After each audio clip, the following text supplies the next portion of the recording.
Royal experts reflect on abandoned and embittered ex-Prince Andrew, and the most tragic element of former royal's life as a couch potato.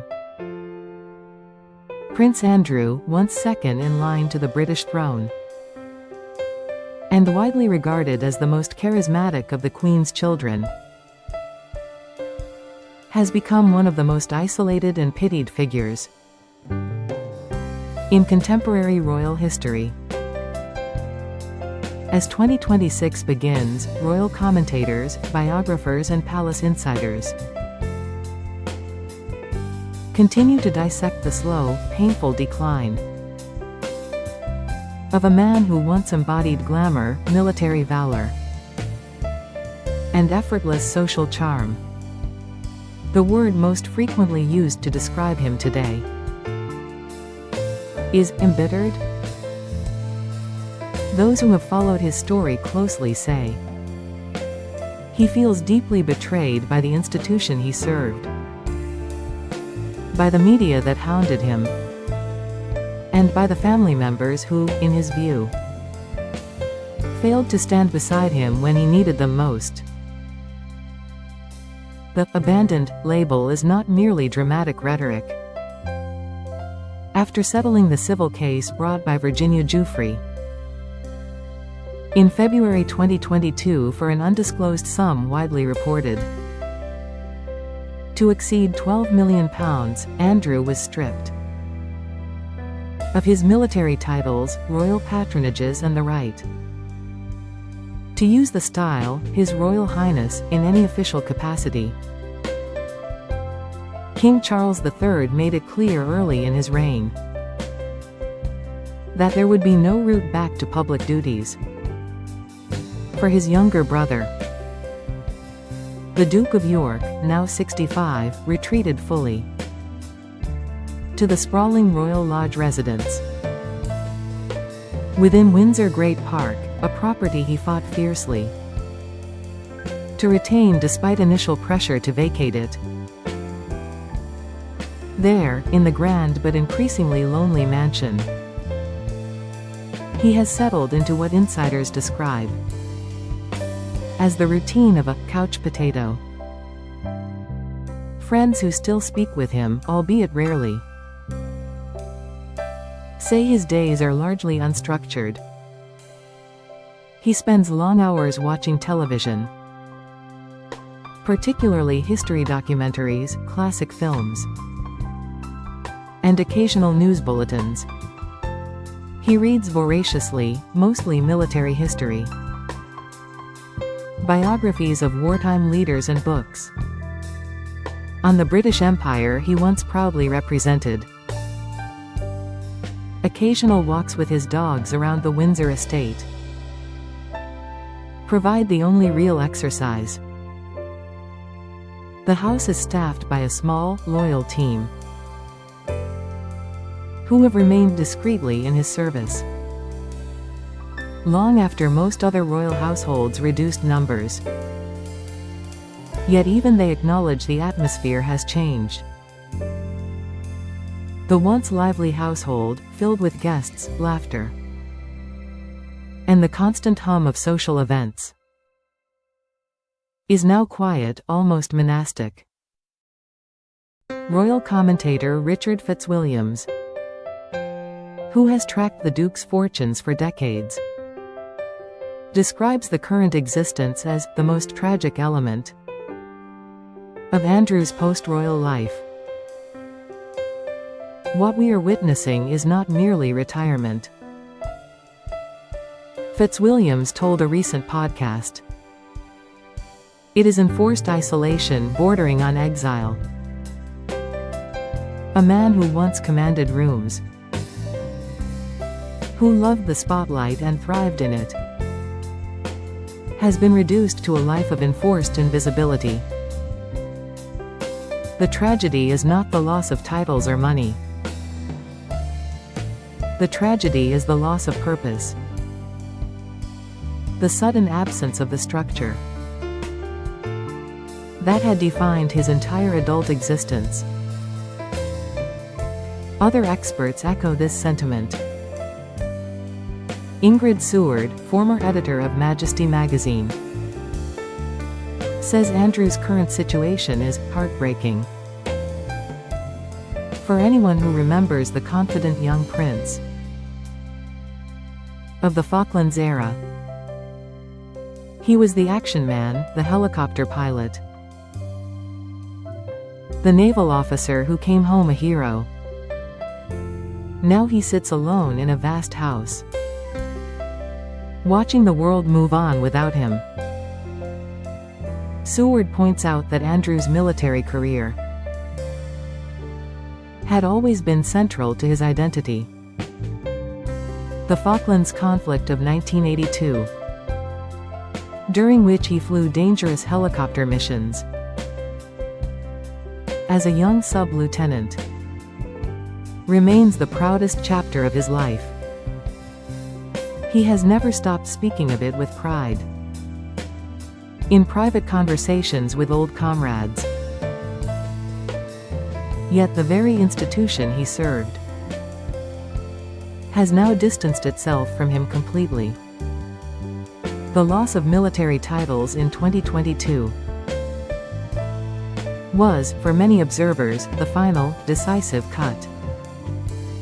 Without those affiliations, Andrew lost the last formal connection to the world that once defined him. Biographer Phil Dampier, who has covered the royals for more than 30 years, describes the Duke as a man who has been abandoned by history. He believed the family would close ranks around him as they had done in previous scandals. When that did not happen, the bitterness set in. Now he feels like the forgotten son, the one who was sacrificed to protect the institution. Dampier notes that Andrew's relationship with his elder brother, the king, has been particularly strained, while Charles has maintained a formal civility. There have been no public displays of warmth since the scandal reached its peak. The brothers are said to speak only rarely, and always through intermediaries. Andrew's daughters, Princess Beatrice and Princess Eugenie, remain his closest allies and strongest defenders. Both have spoken publicly of their father's kindness and continue to include him in family occasions, at their own private residences. Yet even they cannot restore the public role he once enjoyed. The couch potato existence, while comfortable in material terms, has taken a visible toll. Friends who have seen him in recent months describe a man who has aged rapidly, whose once athletic frame has softened, and whose conversation often circles back to perceived injustices of the past. One former associate, speaking on condition of anonymity, said, "He is angry, but more than that, he is profoundly sad. He misses the structure, the purpose, the sense of being needed. Without it, he has become a shadow of the dynamic prince we once knew." Royal author Angela Levin believes the tragedy runs even deeper. Andrew was raised to believe his life would always have meaning through service to crown and country. When that was taken away, he lost the very foundation of his identity. Levin points out that, unlike other royals who have stepped back voluntarily or found new purpose outside the institution, Andrew has not been given that opportunity. The palace has made it clear. There will be no rehabilitation. No return to the fold. No gradual reintegration. He remains, in effect, a royal in name only. A duke without a duchy. A prince without a public purpose. As 2026 begins, experts predict the Duke's isolation will deepen further. King Charles is expected to continue streamlining the monarchy, focusing on a slimmed-down working family. That excludes Andrew entirely. The Duke will likely remain at Royal Lodge, surrounded by memories of a life that once promised so much more. The most tragic element, commentators agree, is not the scandal itself, nor the financial settlement, nor even the loss of titles. The deepest tragedy is the spectacle of a man born to serve, now condemned to watch the world go by from the sidelines, alone with his thoughts, his dogs, and the relentless silence of a house that was once filled with purpose. Prince Andrew's story is no longer one of scandal or controversy. It has become something far sadder. The quiet, slow fading of a life that once burned brightly and now sits quietly in the shadows, waiting for a redemption that may never come. In the end, the couch potato existence is not punishment enough. The real penalty is the absence of any meaningful future. And for a man raised to believe his life would always matter,